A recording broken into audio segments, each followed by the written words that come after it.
All right, folks, it's Fantasy Football Island on FanStream Sports from our new FanStream Sports studio. I'm Tito. He is Chad Brink. We're powered by DSP Media. You can follow me on Twitter at FitHappens. You can follow Chad at Chad Ochorinco. But it's Fantasy Football Island time, Fantasy Football time, Chad.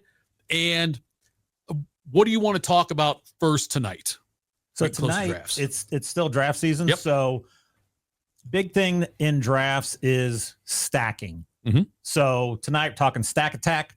Let's talk your top 10 favorite quarterback, wide receiver, tight end stacks. And those of you that may be new to fantasy, when you stack your players, it's usually a quarterback with one of their receivers or tight ends. We'll talk maybe running backs later, which ones we would like to stack, but it's usually stacking a quarterback with one of their pass catchers. Just to kind of you figure if your quarterback throws 4 touchdowns, if you have one guy has 1 or 2, you just kind of really can hone into the points that you can get from that. So let's talk about our top 10 favorite stacks for this year for drafting. And so when I look at stacks, this is the stuff in the draft I'm looking at. Number one, the plausibility of the stack. This year we can, because a lot of the quarterbacks are going later. You're not going to have I got to take a quarterback and a receiver 1, 2, and you're just not going to be able to get them. So any stack that you want, you should be able to make that happen. Then I look at draft capital, what's it going to cost me? And then projected team scoring, because we'll talk later on about why it's not great to stack on teams that aren't expected to score. Yeah, there's a reason behind all of that. And the stacking thing also, now we're going to talk about draft stacking, but when we talk daily fantasy later on, we'll talk about stacking as well. It's a different thing. Yeah. Not different thing. It's same concept, but you're right on quarterbacks, unless you're in a super flex league, unless it's 6 points for a passing touchdown, you can wait on quarterbacks. And so why don't you give me your first one, and I'll tell you my top stack. My number one stack this year is Prescott to Lamb. Okay. That is my favorite. I think the Cowboys are going to be a top 3, top 5 scoring team this year. And yes, you have to invest your number 1 pick in Lamb, and you have to have a top 5 pick to get him, maybe top 6, but you can get Dak in the end of the 9th, early 10th right now. He may slide up a little bit, but you can, even though you got to give a number 1 pick for Lamb, you've got all that other room to get the rest of your team before you then stack him with Dak. So that is why my number 1 is, because you can get Dak so late. The one I've got, and you've got to be in the right spot drafting to get it, because it involves Jamar Chase. And Jamar Chase is going to be, in a lot of leagues, the number 1 player off the board, especially in PPR leagues. He will be a top 3 pick at worst, but a lot of places I've seen him go number 1. But if you get Jamar Chase, if you get that number 1 pick, then I'm targeting Joe Burrow.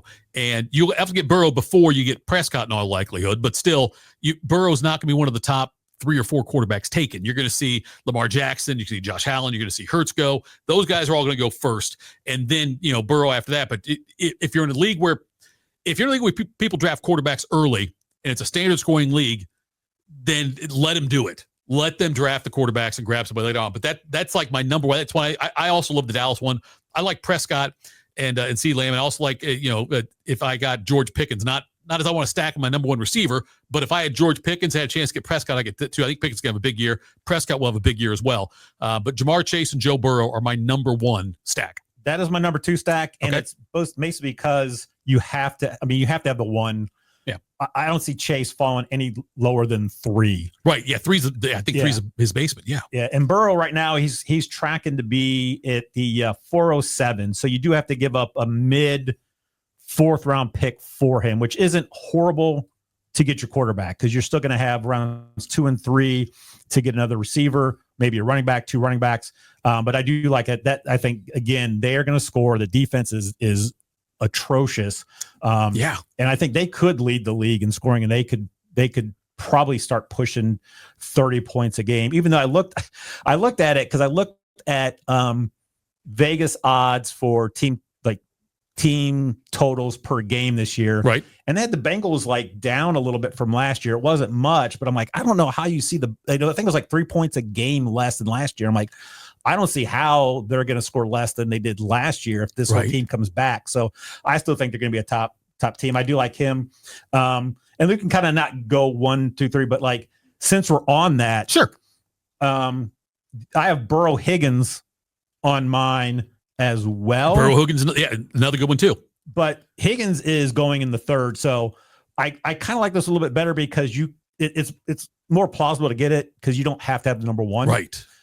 Higgins is going mid third, Burrow mid fourth. So wherever you're drafting, you can kind of go around that, I think, to figure it out. But I do like that one as well. Higgins, when he was healthy last year, was great. Yeah. And if Chase is going to get double teamed, Higgins is going to be great over the middle. And they don't really have a good third option there. Right. So I love Higgins, especially PPR. He's going to get you 5-7. So they're on there as well. I have them at 6. I have next on my list. So I have Jalen Hurts and AJ Brown. Okay. I think that Hurts is what I love about Hurts. And when we're saying we're stacking, we're hoping to take advantage of a 10-point touchdown, right? A 4-point pass to a 6-point receiver, and that's all great. But and that's what you're looking for in that kind of an offense. But also, I look at the fact that Hurts, because I like the stack with those two. I also like the running versatility he has. You can get 6-point rushing touchdowns out of him as well. So, I actually say that's third. Prescott and Lamb are number 2 for me. These guys are third, and Prescott and Lamb, by the way, the fact they play in the dome is also a great thing. But Hurts and Brown, though, I think that Philadelphia, if you just look at, and this is going like a deeper dive when I say this, but running backs that have the kind of year like Saquon had, both yardage-wise and also touch-wise, 482 touches. If you have that kind of combination, how many yards you gained, how late you played in the season, that amount of touches, you are going to regress. There is no way Saquon Barkley has the same kind of year he had last year. It's just not going to happen. And so even if you say Saquon's 10% less, 20% less, somewhere in there, if that's the number it ends up being, someone else has got to pick up that 10 to 20%, and I got to believe they'll do it through the air. I do too. And if you look at it, I can't remember, I think it was like 7 or 8 touchdowns he had that were like 40 or more yards. Right. Not going to happen. That was ridiculous. Yeah, so that's not going to happen again. I have Hurts Smith as third, and this is why. AJ Brown, you're going to have to take. You could probably get him early second. He may go end of the first, but it's going to be mostly early second. Brown's dealing with an injury. I just think Smith, you can get him in the 5th round. So you get Hurts in the 4th, Smith in the 5th. Right. Or 3rd, 4th, you want to do. And I like it too. Hurts is going to get you, if he got less than 10 touchdowns on the ground, that would be surprising. So you add that to it. The one thing I do like with Brown, and we'll talk probably Pickens later because I know you have them, is getting those like 40-plus pass touchdowns is amazing because you get the yardage with it. Yep. And I think Brown has that more than I think sometimes Smith does. Smith can get them big, but I think Brown can go deep. So I do like that Brown one. Brown would have been on here, but he's dealing with an injury. And I just think with Smith, you can get him in the 5th is why I had them over the Brown Hurts one. Another one I've got here, and this is a bit of a reach. I'll admit that. But if I wait on a quarterback and end up getting shut out of the big ones, I know where you're going. Trevor Lawrence and Brian Thomas Jr. That's where I'm going. I think that Brian Thomas Jr. had a monster year last year. He's a guy you have to draft first and get Lawrence later, obviously. But I think that having another weapon now on the other side of the field, depending on how often he plays offense, but the dual offense, that right there. But if I think that Brian Thomas Jr. has another big year, and I think that Lawrence is going to enjoy having that extra weapon out there, and he's going to have a bounce back year. This is a big year for Trevor Lawrence because he's been in the league for a while now, and they're still waiting for him to have a consistently great season, and he hasn't had it yet. But I think Lawrence and Brian Thomas Jr. That's another one to look at. I hope that is because we had a league, and I got kind of chastised by the you did commish because I traded Josh Allen to you, and Lawrence was coming over along with Marvin Harrison Jr. Right. And I still think Lawrence is going to be a good quarterback. He can run. Thomas is good. Yeah. So, and that's one you can get late. Like Thomas, I have the top 5. We've talked about it, in no particular order: Chase, Jefferson, Lamb, Bijan, and then whatever you want with other Gibbs, CMC, whatever. Thomas, you can kind of slide in wherever you want. If you really like Thomas, you can get him 6 through 12. Yeah, right. So I do like that. You're not giving up too early a first round pick, and anywhere in the first round you get him. Right. And I think with Liam Combs there, he's going to bring that what he had at Tampa Bay, and they were a top 5 offense, I believe, the last 2 years running the show. So I do like that. I did not have that on my list. I thought you're going somewhere else with late. Where do you think I was going? Let's hear it. I thought you're going. It's my number 7. And this would be if you're going late quarterback, Michael Penix Jr., hashtag Penix Envy. Right. Yeah. And Drake London. Yeah. It's kind of similar because London, I've been doing a couple of mocks. London is now sliding up the end of the first. Yeah. He is. So he's going to be at the turn, but you can wait forever on Penix. Like I think he's probably like 17th to 20th. Quarterback coming off the board. So that's what I don't mind. He can run a little bit. It's a little bit scary because we don't know what Penix really is. He looked decent. Very small sample size. Not great. Yeah. But he looked like he got that offense moving. Now you got a whole offseason. Darnell Mooney is a quality number 2 receiver. Yeah. And Wait, they got Bijan out of the backfield too. Bijan catches passes. Exactly. So I think this Atlanta offense is going to move the ball and score. And I think they're going to have to score. I think that their division is probably the 2nd or 3rd worst division in the entire NFL. Okay. So I think they will be in all the games. They could put up some points on some of those teams. So I thought you're going there, but I'm telling you what, I wasn't a big Drake London guy. Yeah. Until you start looking at what he did the end of the last year. Yeah. Especially when Penix came in. And I'm like, this dude's a stud. I'm all in on Drake. If I can get Drake London in the 2nd, I'm all over that. I jump all over that. I don't know if you saw the CBS did a thing, and they had, I don't know if CBS Sports or where, but somewhere within CBS, they showed Penix talking at like a press conference, and they had Penis up there for his last name. Yeah, I saw that. Yep, the Penix Envy. I saw that. It catches them there. We haven't mentioned Jared Goff, Amon-Ra St. Brown yet. What does that tell you? I think it tells me a couple of things. One, Goff has no rushing upside at all. Right. So you don't have that. And you can get Goff pretty much for free, I think. He's later on.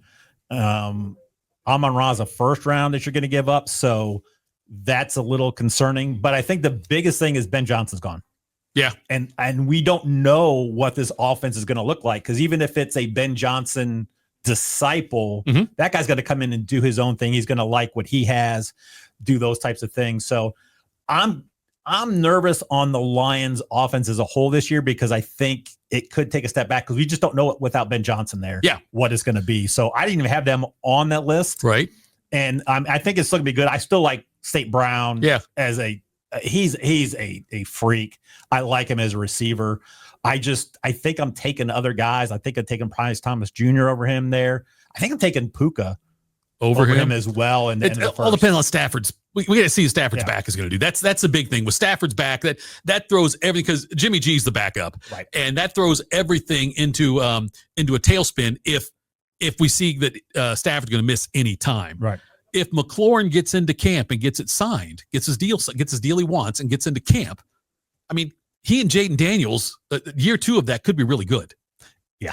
Yeah, that's why I didn't have on the list because I didn't know about with McLaurin, but that's when you're going to end up having – you're going to end up taking 2 of your – it's going to be like the Burrow Chase, Burrow Higgins, that kind of thing where – and Hurts Smith, Hurts Brown, where you're taking 2 of those in your first 5 picks, maybe first 4.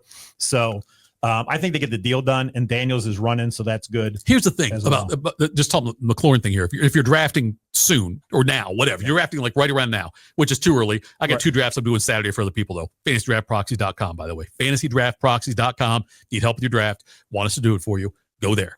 Anyway, if you're drafting now, do you buy low on McLaurin? Because I know, like, back in my old days, the newspaper, there was a guy, Gary Stevens there, and his line always was, what the hell else are you going to do? They're going to sit out? What are they going to do? They're going to play. They're going to get out there. Now, because not too often guys have sat out either for games or the season, even like Le'Veon Bell famously, Emmitt Smith famously, right? I mean, those guys, Smith missed 2 games, and then he got his deal, and he was great the rest of the year. So, like, if you're drafting now, how much do you take that into account that McLaurin's not in camp? It doesn't bother me. I think they'll get it done. I don't think he can afford to sit out. He's going right now as the wide receiver 17. So, yeah, give me all of Terry McLaurin he's right around 40, 41 off the board. Daniel's going a little bit ahead of him.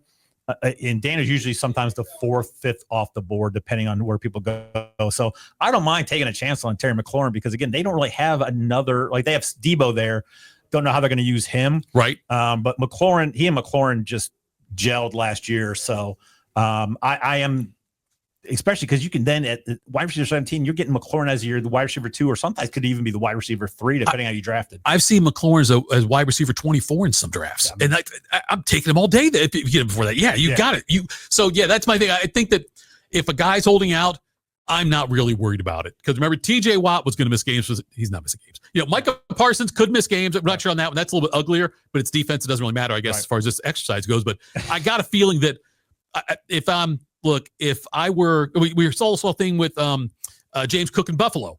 And like I said, if I'm the Buffalo Bills and Cook's holding in, every day I'm putting a flyer in his locker with the name Le'Veon Bell on it and just letting him know, hey, you can do this if you want. But just think of, because Bell never, ever recovered from that. He never did. And financially or on the field. No, I think it's different with running backs too, but I think that'll get done as well. So a couple I want to hit because you got another one where I got Dak Pickens. It's kind of the same thing. You can that one is pretty good because you get Pickens in the 6th, Dak in the 10th or 9th and 10th we talked about. So that one's pretty good. What about we found out Rashid Rice is going to at least play 4 games. Yes. And then we'll see what happens. Right. I figure it's going to be probably closer 6-8 than 4. Their bye week is week 10. So if it's, you mean you think he's going to get suspended for 6 to 8? Okay. Somewhere in there. All right. So you'll get him for 4. You'll have him most likely through the bye. Because even if it's 4, he comes back week 9, then he's got a bye. So you basically with Rice, you have him the first 4 weeks, and then you can have him probably end of season playoffs. Right. Which makes me think I'm going Mahomes Worthy over Rice because you have them all year.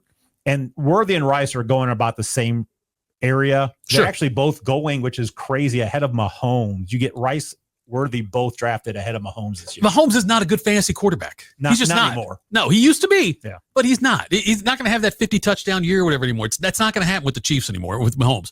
But I could get behind that right there. It's I don't know. Do you go into? You had another one you wanted to mention. Go ahead. Did you have one more you wanted to mention there? No, we can talk about this. I was say that when I don't necessarily go into drafts planning to stack. If it happens organically, then I'm fine with it. Like if I like say I did get CeeDee Lamb, okay, and down later in the draft I'm looking for my quarterback, and there's a couple of guys right around Prescott that are close. Yeah. I might lean Prescott then if it's just like a spot or two. You know what I mean? I'm not going to take Prescott, ahead of a Joe Burrow in that situation. But if it does happen that way organically, then I'm okay with it. I'm just not going to necessarily seek it out. No, I don't either. Like I said, this is a lot more with daily fantasy, which we'll talk about during the season when it's going on. And that what you said it perfectly, Jeff. Like if you get a guy, most likely a receiver, and then you're like, okay, do I want his quarterback here? Who else is around him? What am I giving up by taking this quarterback here? Which is why a lot of my guys have these quarterbacks that are later on because I can kind of go with that. So like the last three I have, we can just kind of like. I have McCarthy, Jefferson, and it's mostly just because Jefferson's so good. Yeah. They were the last one. Nick Sutton, I'm not overly I just don't know. I'm not sure about the Denver offense, but that's one I think could be because you can get Sutton in the 5th, Nick's in the 8th, which I don't like that draft capital for Nick's really. And then the other one I have, which is kind of crazy, it's Baker. Okay. What's with Ibuka? With the Buka. Okay. Yeah.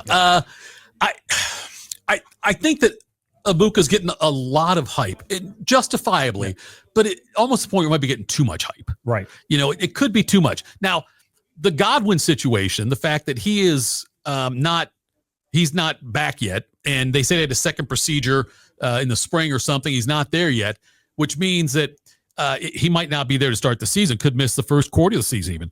And Ibuka's very valuable then, but when Godwin comes back, I don't know.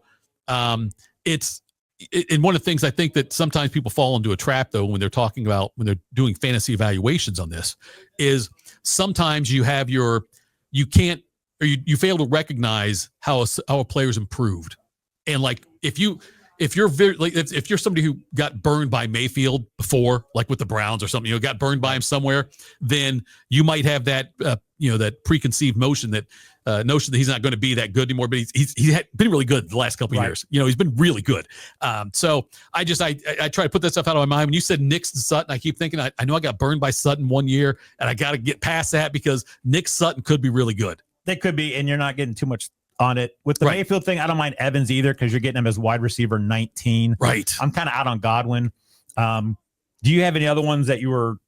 I had one more. Really there was number I was looking at, and it's not one I don't think I would. Lamar Jackson, Zay Flowers, maybe. Yeah. That's one potentially. Again, Lamar Jackson with the running ability and the fact. I mean, look, Lamar Jackson's going to end up with 10,000 rush yards in his career when it's all said and done. Yeah. It's amazing what he's been able to do. But it's identifying who that number one receiver is and having confidence in it. Right. And I think Zay Flowers is the one this year. I think that they, much like the stuff with Barkley, Derrick Henry's got to slow down at some point, and now he's on the wrong side of 30 still. And so I got to believe he's going to take a step back this year, and they may have to throw the ball more or Lamar run it more. Yeah, and with Lamar, my favorite one to stack with him is like the only tight end I really had was Andrews, especially if Likely misses a lot of time. Yeah. I do want to hit one more, and I want to talk about Bryce Young, Tet McMillan. Okay. Just because I think that could be explosive. Young is in the 15th round, Tet's in the 5th. So I like the prices. Here's my issue with those two. They're projected as a bottom 10 in points per game. Mm-hmm. And it's still, I think, a little early to get Tet in the 5th. That's still that's early for him. I think that's early for him also. I'm with you on that one. Because here's why. Like Tet in the 5th round, here are the other wide receivers that are in that same area. Sutton, Devonta Smith, Xavier Worthy, Zay Flowers, Pickens, Rashid Rice, Calvin Ridley. So I think I like all those guys except for maybe Flowers over him. Maybe Rice just because of suspension. Right. I like the value on Bryce Young. Look the way he finished last year after he got benched and came back. I mean, he was really good. His last 3 games, his passing yards were 158, not great, but then 203, 251. He had 7 touchdowns and no interceptions in his last 3 games. Yeah. And that was against Arizona, then at Tampa Bay and at Atlanta. But it's, and he's also, he also rushed for 2 touchdowns against Atlanta and rushed for a touchdown against Arizona. So you're talking 7 touchdown passes, 3 rushing touchdowns, no interceptions. Yep. That's pretty good. And when they were able to keep him upright, he was decent last year. Just that he got benched and he came back the right way with the right attitude. And I think Bryce Young's, I don't want him as my QB1, but I'm okay with him as my QB2. Yeah, and he's one too because he finished, I think, 2nd and 1st 2 of those 3 weeks. Yeah.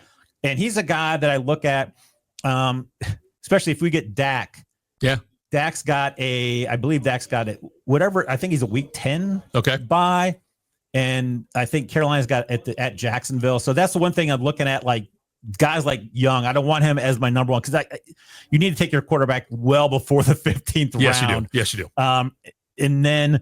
But he's a guy I like in a super flex or 2 QB where if you get a guy, let's say you get Lamar, Allen, Burrow, Daniels, Hurts, I don't mind waiting while these other guys are taking their second quarterback in the 2nd, 3rd rounds. I don't mind waiting a couple more rounds and maybe getting Young to pair with one of those guys. Sure. Yeah. And something like that. So last thing on stacking, normally you don't stack receivers or running backs with your quarterback. Right. I have 6 guys that I don't mind. Okay. Bijan. Yep. CMC. Okay. Achane. Gibbs, Barkley, Brown. I don't mind them. It's mostly Bijan, CMC, and Achane are the ones I would. Barkley, Brown, Gibbs.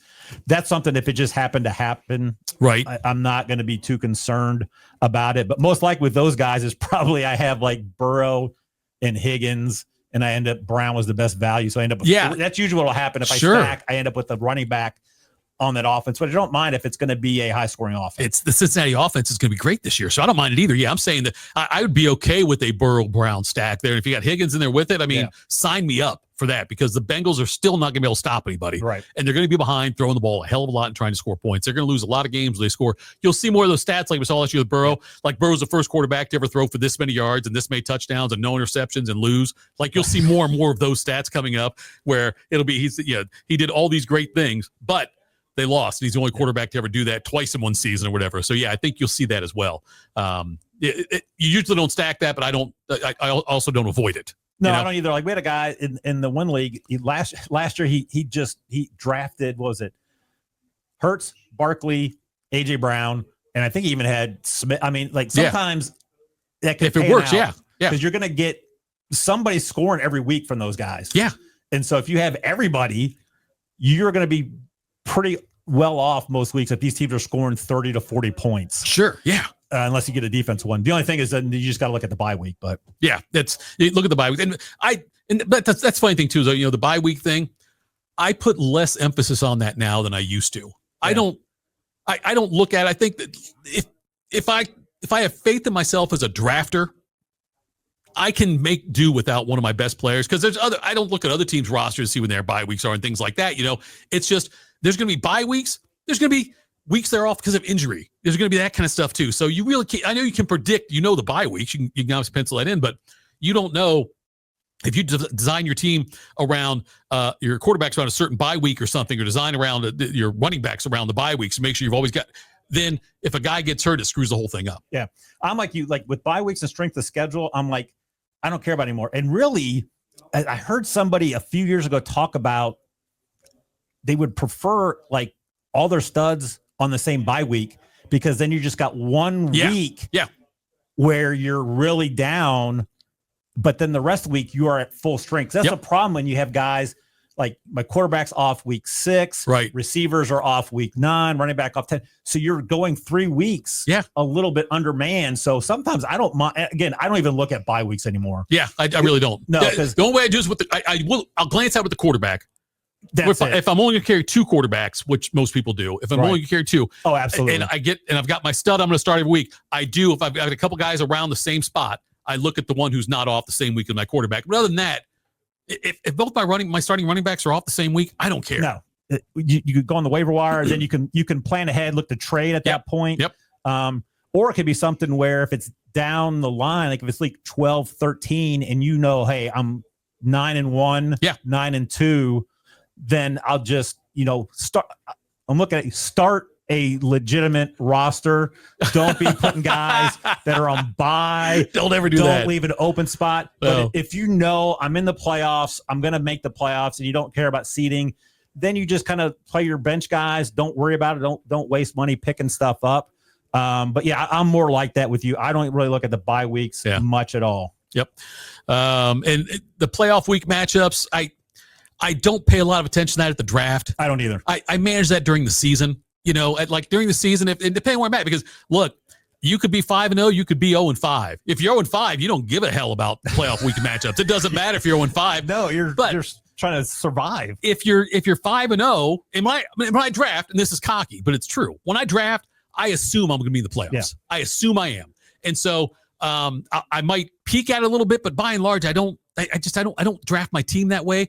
And then if I get to 5-0, 6-0, 7-2, whatever, and I know I'm going to be in the playoffs, then I might make some trades with the 2-7 team and try to take advantage of the bye weeks that way, or take advantage of like Rice, Kansas City. I might go and seek him out. Yeah. If the guy who has Rice is going to miss him for six weeks or whatever, I might jump in on that and say, look, your team's 2-7. You need help now. Yeah, I'll take Rice. I can keep him on my bench, and I'll give you some help now to get your team closer to 500. Yeah, that's great strategy. And also at the beginning of the year, you don't know really how good strength of schedules and playoff matches are going to be until you get about 5-6 weeks in the season.